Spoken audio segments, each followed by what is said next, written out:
Hey guys, it's Dawn, and today I want to talk about how my writing went in February and what my writing goals are for March. Does anyone else get very nervous when things are going well for them? Because that's where I'm at right now. 2020 was such a dumpster fire, both globally, locally, and personally. I think for a lot of people, we had, personal issues come up on top of everything last year, which was just so great.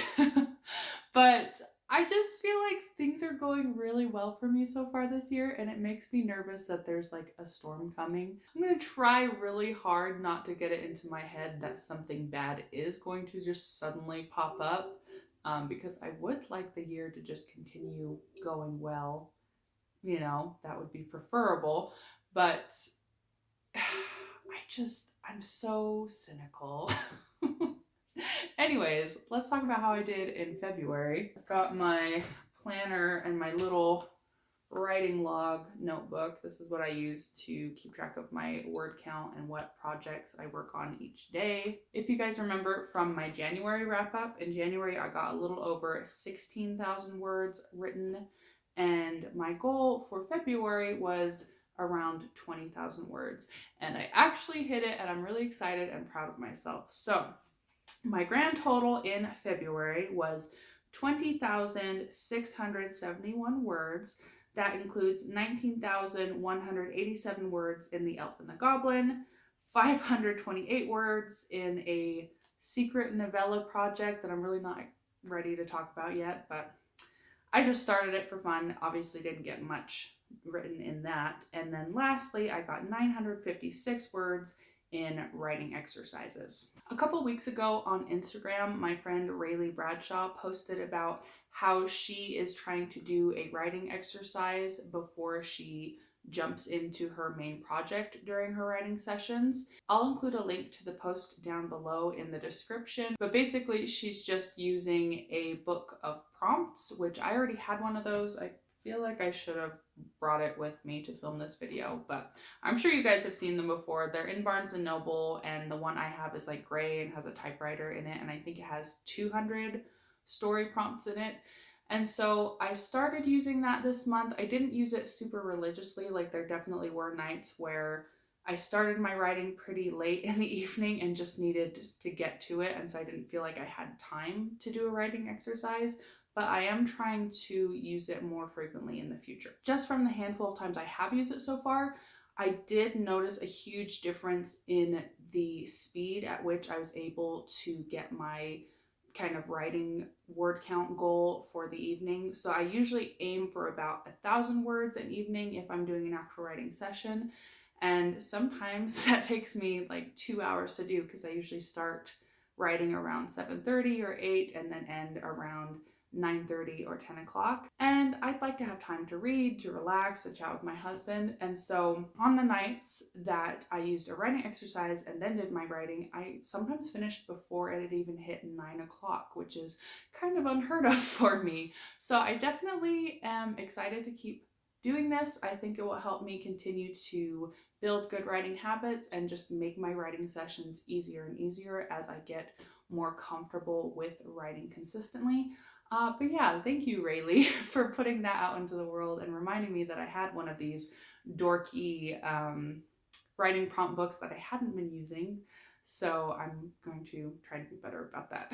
But yeah, the link will be down below if you guys are interested in seeing her post and her profile on Instagram. But yeah, obviously the biggest thing I worked on in February was The Elf and the Goblin, since that is my priority until it is finished. As of right now, I am very, very close to wrapping up the 5th part, which is the final installment of this novella. I have maybe 3,000 more words to write, and then I'll go into my revision and then editing and then my final proofread. So what I'm hoping is that on Sunday I will do my final proofread and email it off to Amara at the Indie Bookworm. I don't think that's too optimistic. I definitely think it's realistic and something that I can get done as long as I'm good about doing my writing every evening and not dragging my feet about finishing this project. I know for a lot of people, myself included, sometimes when you get to the end of a big project, you get very, it's hard to describe. Like, you kind of get in your own head and you start overthinking it, even though it's like finishing it is no different than writing the middle or writing the beginning. It's still just writing the story, but for some reason, I don't know, I just overthink it. So I'm really hoping I won't do that, and I'll just keep cranking it out, do my revisions, do my editing, and be done and be able to take a break from this project. In good news related to The Elf and the Goblin, I sent the first 4 parts to an alpha reader, I guess is what they're called. I found that out recently, that was a thing, and didn't know that I had been using an alpha reader before, but it's just a local friend of mine who reads my first drafts. And so I sent those 4 parts off to her, and she called me a couple days later just gushing about it and telling me all the things that she loved about the story and all the things she wanted to know more about and all that kind of stuff. And it was what I needed to hear.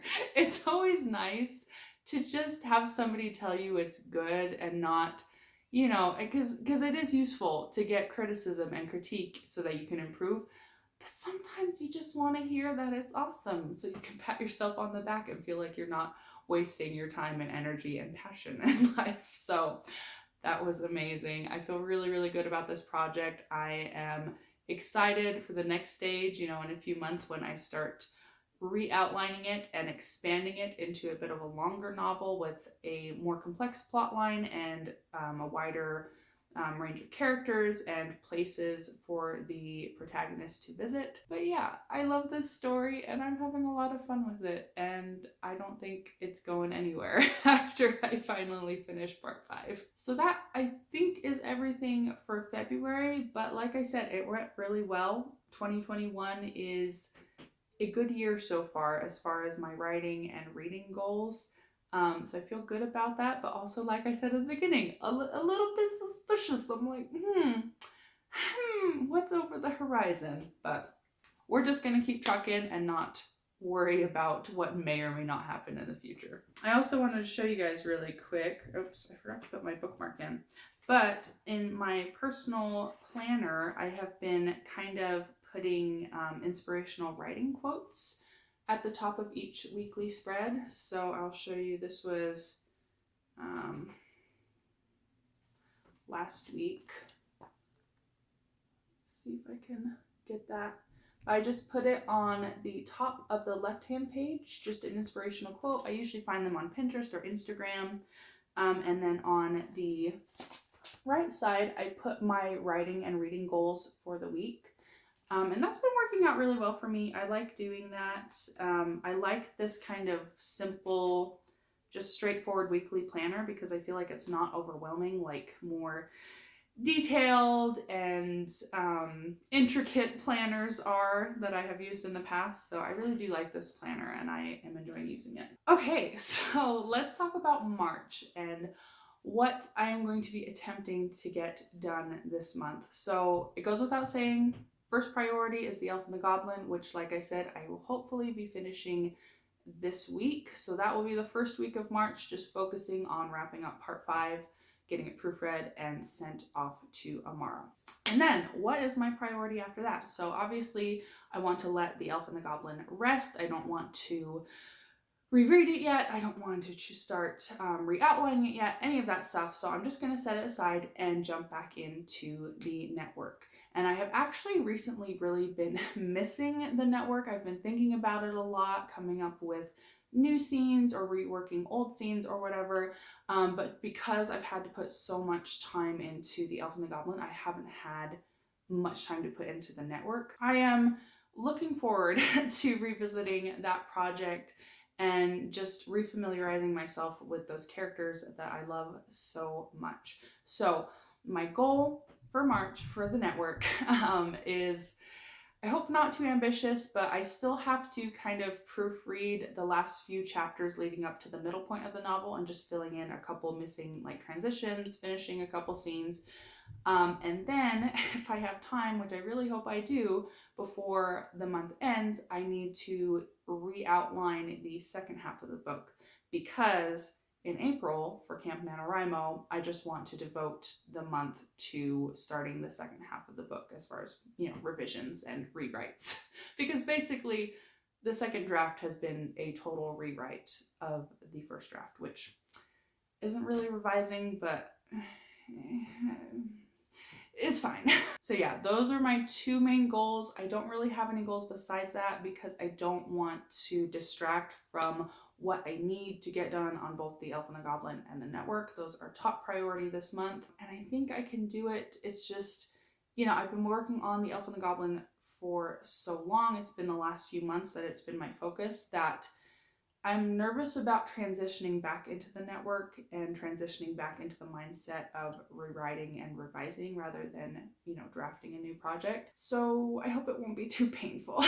Is all I'm gonna say. Here's hoping March goes as well as January and February did for me. I would love for 2021 just to be an epic and amazing and productive year as far as, my writing and reading goals. But we'll see. We definitely know that things can happen and things can get really weird. So cross your fingers.